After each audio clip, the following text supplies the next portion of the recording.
السلام علیکم، آپ دیکھ رہے ہیں K22 نیوز اور میں ہوں حسن تنولی۔ خبر شامل کرتے ہیں پیرس سے، جہاں پاکستان بزنس فورم فرانس نے ڈی آئی جی حسن مشتاق سکھیرا اور اسلام آباد صدر زون کے ایس ایس پی اور director national police foundation doctor Abdul Qayyum Gondal کے اعزاز میں عشائیے کا اہتمام کیا۔ عشائیے کے دوران پاکستان بزنس فورم فرانس کے عہدیداروں نے مہمانوں کو فورم کے اغراض و مقاصد، سرگرمیوں اور یورپ میں مقیم پاکستانیوں کی فلاح کے لیے کیے جانے والے اقدامات پر تفصیلی آگاہ کیا۔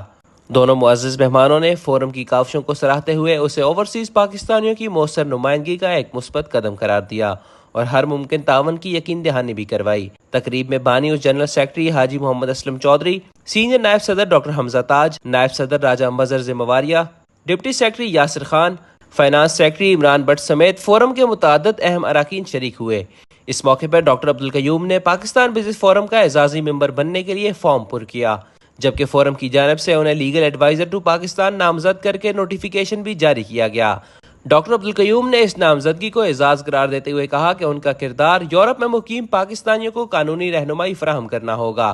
پاکستان بزنس فورم فرانس کی جانب سے منعقدہ عشائیہ کی اس تقریب کو یورپ میں پاکستانی کمیونٹی کے لیے ایک مثبت اور مؤثر پیش رفت قرار دیا جا رہا ہے۔